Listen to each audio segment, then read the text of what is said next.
I once again welcome you to our wonderful campus.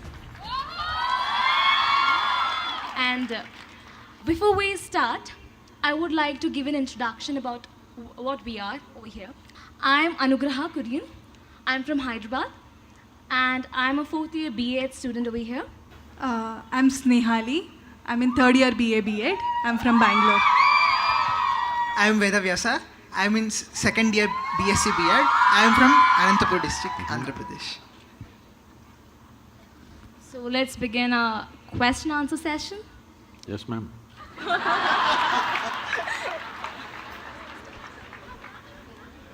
First of all, namaskaras to you, Sadhguru.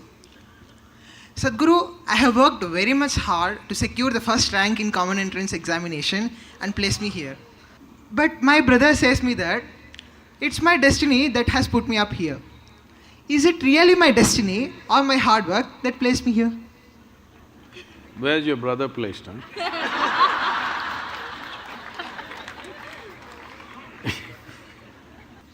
See, what people are generally calling as destiny is essentially what they end up creating unconsciously.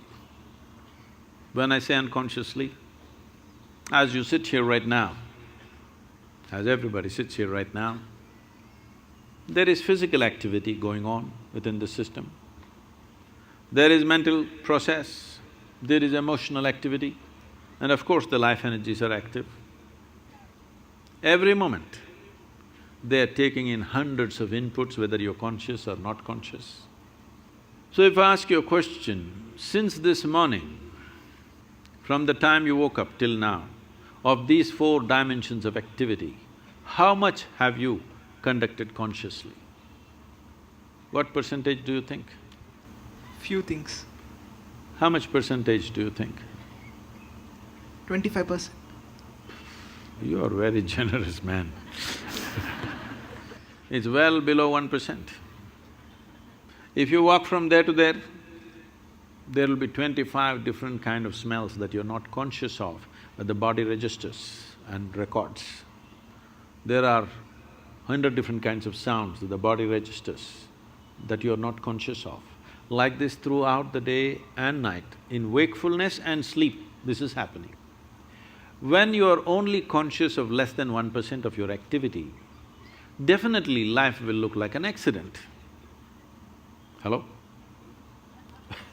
When 99% of the things that you're doing unconsciously, definitely life will look accidental.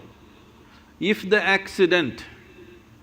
See, it is so happened, somebody fell off on the street and had a brain injury, after that suddenly, they started working their mathematics in a wonderful way. But that was only one.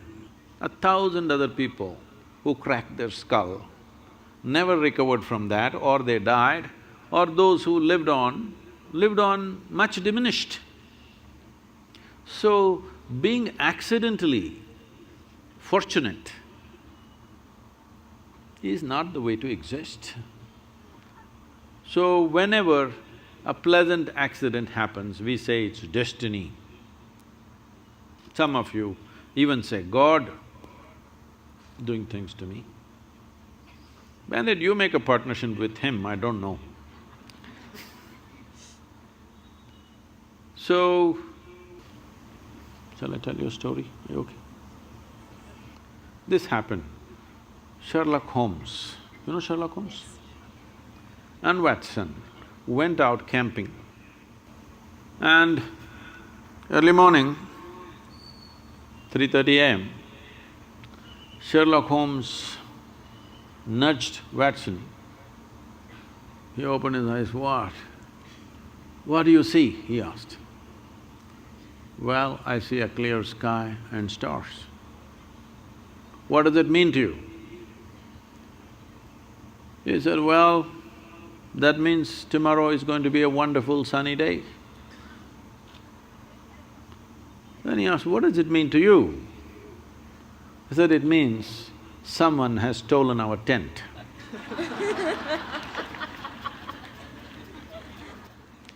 So, We don't know what went missing, and something may fall here and there by chance, but that's not the way life works. If a human being doesn't take it upon himself or herself to make their own destiny, well, they're still having an evolutionary problem. That is, they're still not yet fully there. Because being human means this, that we can conduct our life consciously. Being human means this, that we can craft our life the way we want. But this destiny business is a good insurance to handle your failure. Whenever you fail, destiny, it's God's will. So this has been going on for a long time. This is not the fundamental nature of this culture. In this culture, we taught you right from ancient times, your life is your karma. Did we tell you or no? Nobody told you there is a God up there who will do things to you. We always told you, your life is your karma. This means your life is your making. No interstellar influence on you, it's you. Whatever, there are a million impacts on us, but what we make out of it is still us, isn't it? What is thrown at us is not in our hands. What comes our way is not in our hands, but what we make out of it is 100% in our hands. I must tell you this. When I first went to Coimbatore and we started setting up the yoga center, this is a country like this is very strange. Now they're all clapping their hands. But at that time, simply rumors, oh, they're doing drugs, they're doing something else, they're here to kill the wildlife, they're killing tigers, they're killing elephants, all kinds of things. Rumors going around, even media reporting these kind of things. Then 100 prominent people in the town meet and then they say, this yoga is spreading like a disease. These are the words. We have to do something. There some young hothead says, let's take a truckload of people and pull down the whole thing, because the whole yoga center at that time was just thatch roof sheds. So they decided they want to come there and pull down the whole thing and be finished. Today, it is among the most prominent places in the country, okay? So, when they said this, there was an old man who is no more, a wise man. He said, see, you don't know who you're dealing with. I know this man. If you throw stones at him, he will build something out of those stones. Don't throw stones at this man. So, what comes at you, you cannot decide, but what you make out of it is your thing, isn't it? This is where your dint is. This is where you are to prove who you are, because you can't decide what comes at you, but you can definitely decide what you make out of whatever comes at you. Thank you, Sadhguru. Sadhguru, all through school and college, we are taught to give importance to ourselves, self-love, self-confidence, self-esteem. What is this self-love? What's happening in your school? In society, I mean in general. Oh. They teach us to give importance to ourselves to such an extent that we no longer know how to be humble. So can you please tell us how we can become humble again? Oh.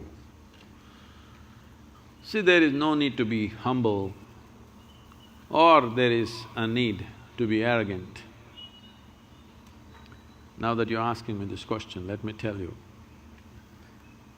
My daughter traveled with me, alone with me in the car, when she was 3.5 months old.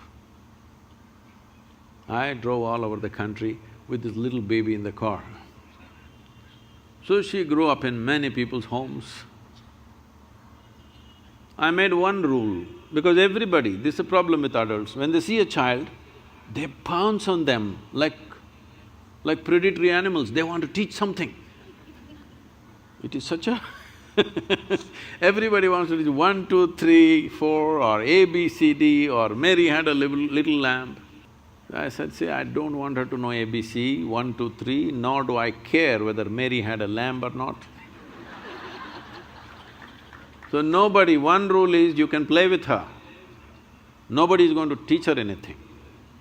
So she grew up happy. By the time she's 18 months, she was fluently speaking 3 languages because nobody taught her anything, she's listening. She is not chanting Mary had a little lamb. No rhymes, no language, no mathematics, simply life. I thought I'll never send her to school, but only reason was because, her age group is important.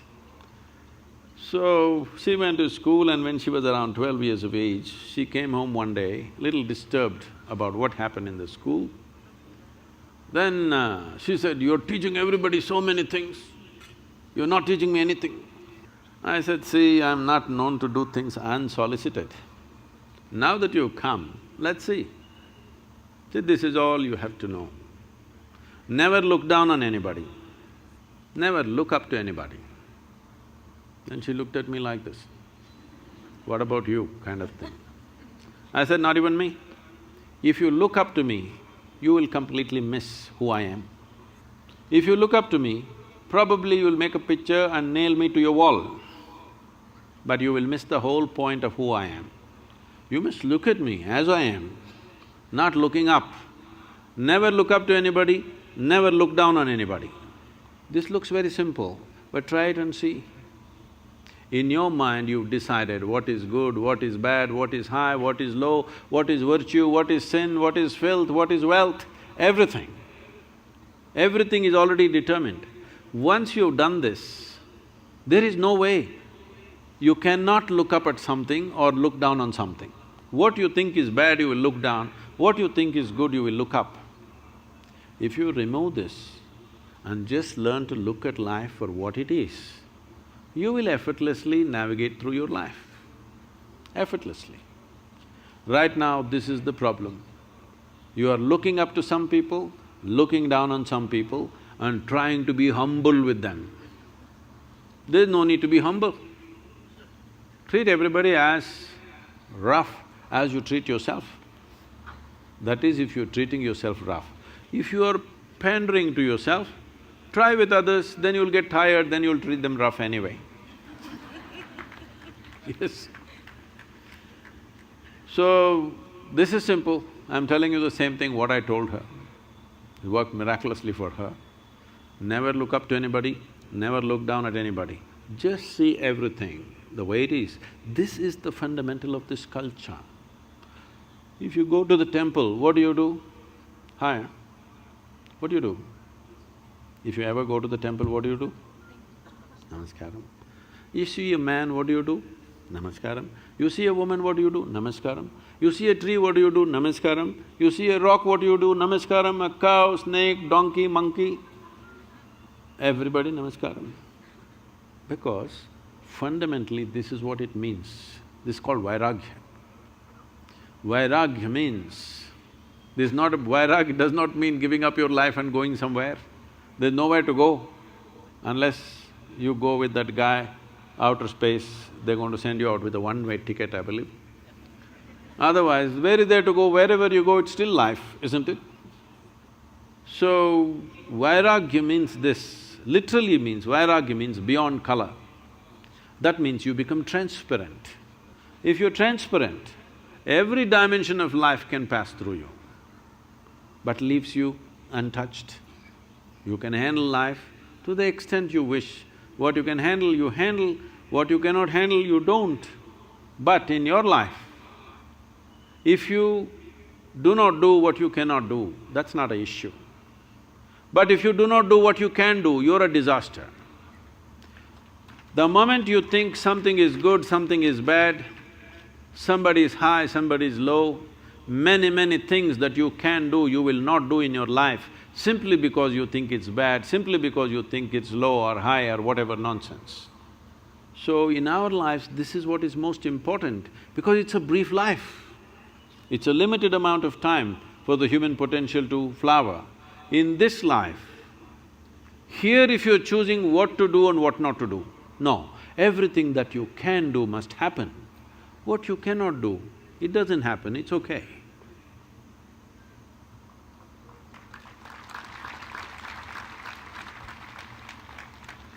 Sadhguru, I'm a student from science background.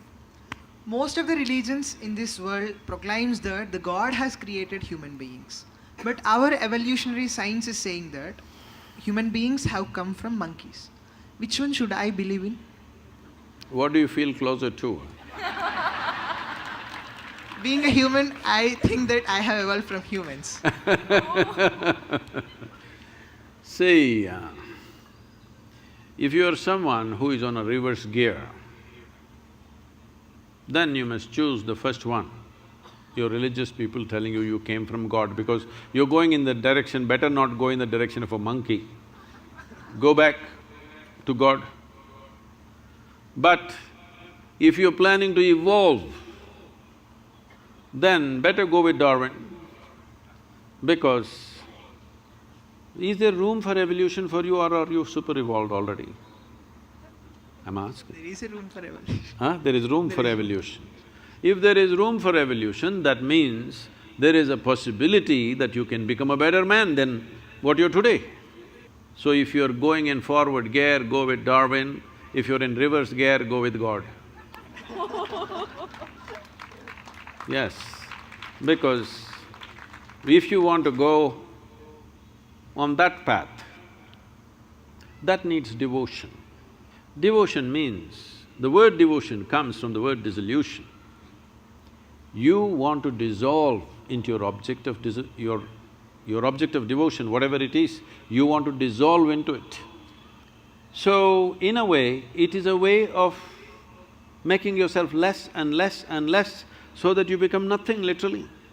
It's a wonderful way to live. It is not sounding good when you speak in language that you want to become less and less. No, when you become really nothing, you become limitless also.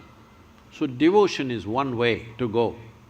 But you don't have that because you've gone through little bit of modern education and you're beginning to think logically. Now, if you think logically, naturally you can see life has evolved on this planet, there's no question about that.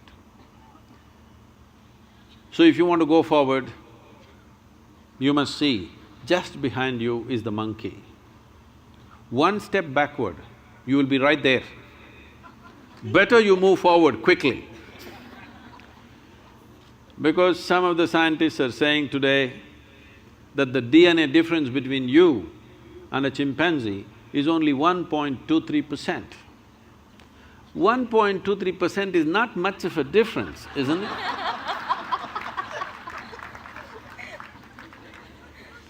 Not much of a difference, isn't it? But see, just 1.23%, a world of difference, isn't it so? Just such a small difference, just see how big a difference. So, if you're not happy with 1.23%, you must accelerate your evolution. The entire system of yoga is just this, how to accelerate your evolution. In every dimension of who you are, how to hasten this process. Now that you're talking about evolution, whatever Charles Darwin said, a goat could have become a giraffe. It took so many million years. A pig could have become an elephant and it took so many million years. And a monkey became a man and it happened rather quickly. To such a point, anthropologists are saying that there must be a missing link somewhere. It happened rather very quickly.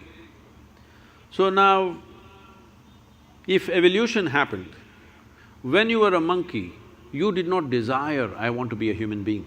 There's no such desire in you. Nature just pushed you on. It's just life's longing. It's not a conscious thing.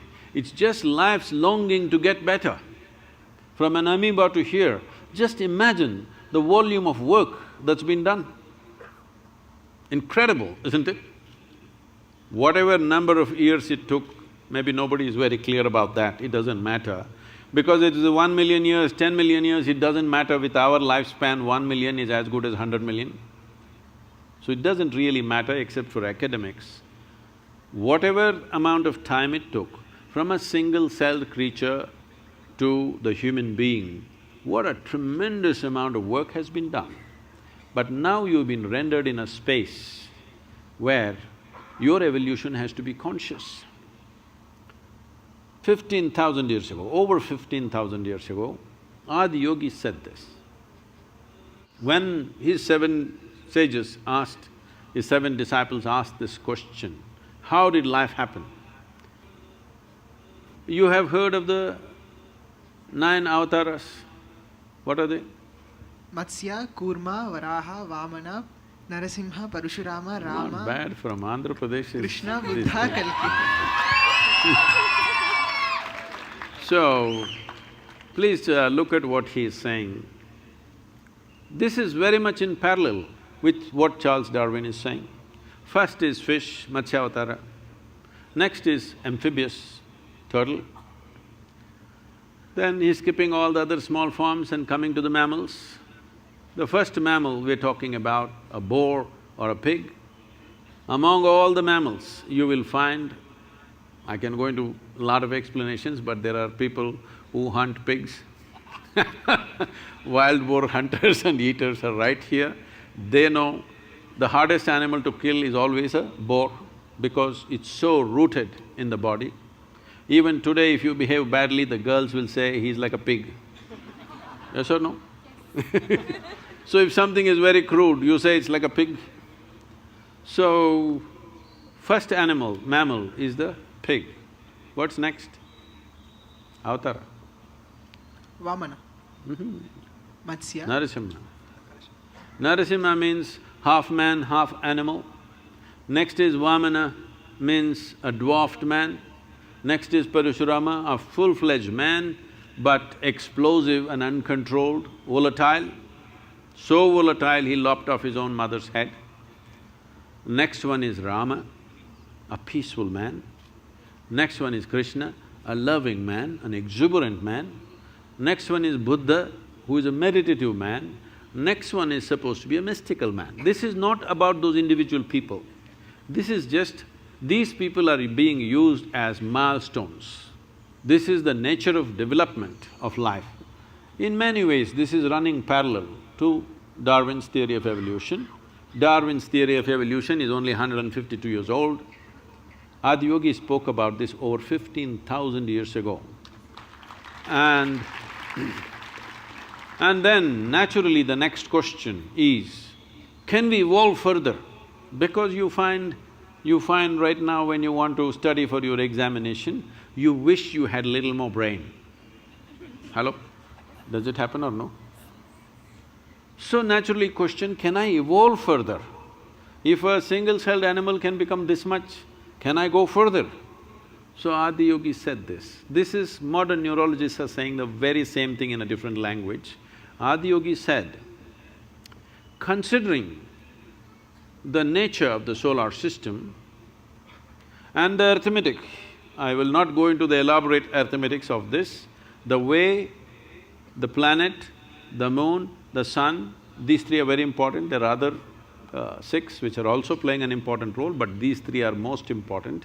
The planet Earth, the moon and the sun. This is why the entire yogic system is around these three aspects. These three have significant roles. Unless something fundamental about the solar system changes, he said, your body cannot evolve further, but you can evolve consciously. When we say we can evolve consciously, I can show you or we can take you as an experiment if you're willing. Yes. Huh? We can put you on something and show you that your very fundamental genetics will change within a matter of 3 to 9 months by doing certain things with your system. If you know… if you're willing, to give yourself to a certain discipline. Your very genetics can be altered. Your level of intelligence can be changed. The way you experience life can be changed. So he said, you can evolve consciously, but physically you cannot evolve unless something about the planetary system changes. Modern neurologists are saying something very similar. I will not go into the detail because of the time, but you can evolve. So, if you're going forward, choose Darwin. If you want to go backwards, backwards is not a bad place.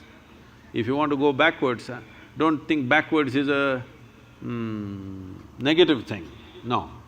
If you want to dissolve, you go towards God. If you want to evolve, this is one way. These are two different ways of doing the same thing.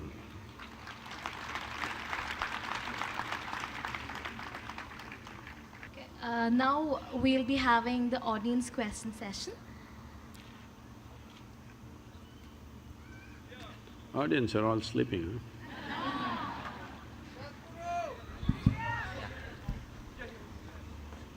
Namaste Sadhguru, I have a question for you. Where are you? Here. Okay, okay. Here. You said that Indians have so knowledge about everything. ಇವಾಗ ಭಾರತ ವಿಶ್ವಕ್ಕೆ ಗುರು ಅಂತ ನಾವು ಹೇಳ್ತೀವಿ ಎಷ್ಟೊಂದು ಕಡೆ. You're saying that or me saying it? ಈಗ ನೀವು ಆದಿಯೋಗಿ ಬಗ್ಗೆ ಎಕ್ಸ್ಪ್ಲೇನ್ ಮಾಡಿದ್ರಲ್ಲ ಸದ್ಗುರು, 15,000 years ago we had that knowledge ಅಂತ. ಹಂಗಿದ್ಮೇಲೆ ಆ ನಾಲೆಜ್ ಅಷ್ಟು ಗ್ರೇಟ್ ಇದ್ಮೇಲೆ ನಾವು ಏನಕ್ಕೆ ಅದನ್ನು ವಾಪಸ್ ತರೋಕ್ಕಾಗಲ್ಲ, ತಂದರೆ ಹೇಗೆ ತರ್ಬೋದು?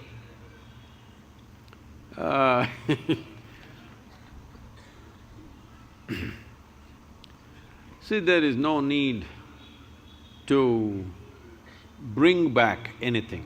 Always people are talking in terms of how to revive this, how to revive that. It's not about reviving. If you make human beings to live consciously, even now, they will speak the same things of Ramas, Krishnas and adiyogis have spoken in the past. This is one thing you must understand. This is a godless culture. All the people whom you worship are people who walked this geography at one time. We worship them not because they flew in the sky, walked upon the water or fell from the clouds, nothing like this. They went through life just like you, all the trials and tribulations, much more drama than your life. If we have to take examples, well, we can take Rama, because even today is having real estate problems. After so many years, after nearly 6,000 and odd years, still he cannot settle his property. So, this happened right through his life also. At a young age, he became a king, rightfully, because he's a prince, coronated, became a king. Due to some political reasons, he's sent to the forest and he has a young wife. She's not a tribal woman, she's a princess, not fit to be in the jungle. Well, in your television serials and movies, you might have seen Rama, Sita dancing and you think it's some kind of a honeymoon. No. Going to the jungle is a punishment. If you don't know what I'm talking about, I've lived in jungles for weeks by myself, surviving in the jungle. If you stay there for a week or 15 days and come back home, people won't recognize you. Head to toe you will be bitten by insects and you will be a different thing. Especially if you take the girls, you cannot even recognize them when they come out. Yes. So, going to the jungle was not some kind of a picnic, it was a punishment. And as if that was not enough, these Sri Lankan people came and kidnapped his wife. You know the story. This is not here, this is in Ayodhya. They took away his wife. After all, he's a king. If one wife goes away, he could have found another local solution, because allowed for the king. He could marry 100 if he wanted. But the man loves his wife so much, he walks all the way down, not with an army, just with his brother, all the way down. She must have meant so much to him because there is no GPS location as to where Sri Lanka is. So I want you to understand, it's over 6,000 years ago. Then he gets there, builds a Tamil army. Tamil people are here also, I think. See, look at that. So builds an army, crosses over, fights a battle, kills hundreds of people, burns down a beautiful city, then gets back his wife. Then a few months of being together, living as a king, she is fully pregnant. In that condition, again some political turmoil happens and he sends her back into the jungle. He's not getting rid of her. This must be understood. He's not getting rid of her, she means the world to him. Not just that, for a king, for an emperor, wife is pregnant is a big deal because the hair. No sonogram, so you don't know whether it's a boy or a girl. It could be boy, it happened to be boys but he sent her to the jungle. Today many women's groups are asking me, Sadhguru, what kind of a man is he? Just because somebody complained, he sent his wife to the jungle, we don't like him. Then I said, see, do you want a leader in this country who will put the well-being of the citizens of this nation above the well-being of his own family? Do you want such a leader or no? That's the man he is. Because it's causing distress to the people, whatever their own beliefs about her, so he sends her out. If something truly terrible has to happen in somebody's life, knowingly or unknowingly you killed your own children, this is the worst thing that can happen to you. He almost killed his own children, he fought a battle, nearly killed them. Fortunately, it did not happen. Then Sita dies in the jungle, never gets to see her, nor she gets to see him. You call this a successful life? It's a serial disaster, isn't it? But we worship this man not because he's a super success, not because he can walk upon water or fly in the sky, simply because no matter what life threw at him, worse things were thrown at him, but he never became resentful, he never became angry, he never became hateful, he never became vengeful, did everything just to the extent it was necessary, remained a balanced and free man within himself. It is this freedom that we're bowing down to. We are not bowing down because he is miraculous. Everything that can go wrong in life went wrong with his life, but still, life could not get him. This man is above life. It is that one quality that we bow down to because that's the only quality we have valued in this culture. If you have forgotten, I'm sure your mother and grandmother's conversation, if you heard, without uttering mukti, moksha, karma, prarabdha, never was a conversation. So the only value in this culture has always been liberation, freedom. Mukti is the goal, not God, not heaven, not the pleasures of heaven, only liberation. Liberation does not mean you go somewhere.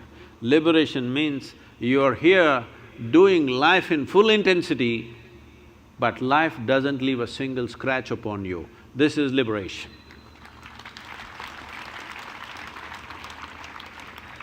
Thank you, Sadhguru. Now we'll have a social media question.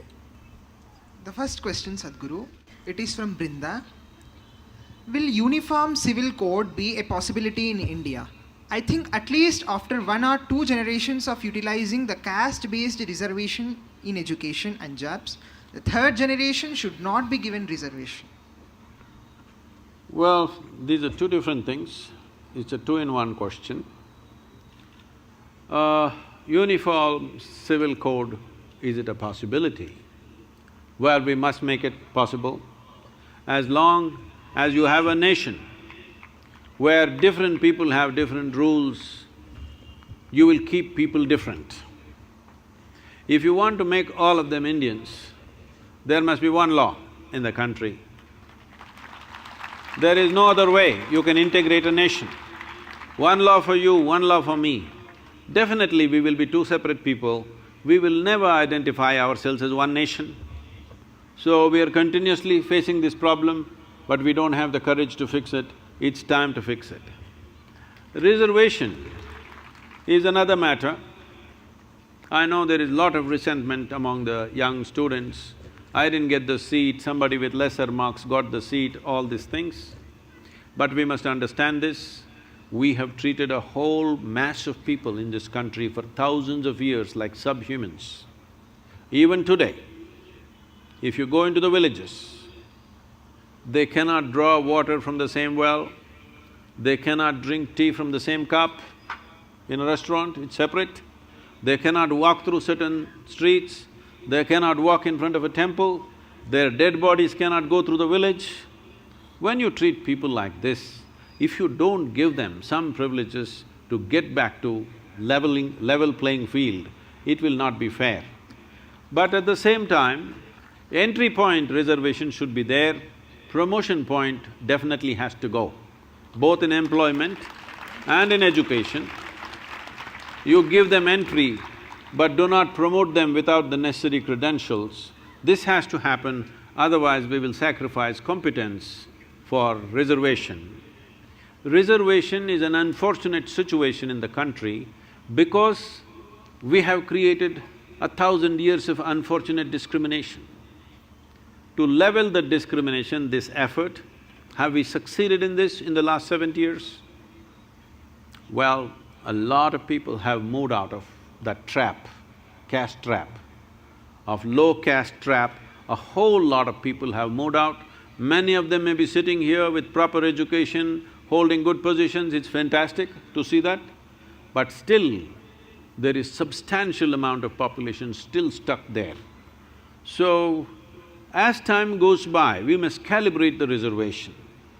For different regions, it may be different. How it is in Tamil Nadu, how it is in Bihar, how it is in Gujarat, it's different. We must have the courage to calibrate it at least every 5 years at least. We must recalibrate the reservation based on the statistics, how much the movement of population has happened from poverty to reasonable level of well-being. And to what extent discrimination is leveled, accordingly reservation should be calibrated, but it's a political thing. No political leader wants to touch it because election is a number game. It's just like going to an examination. Thank you.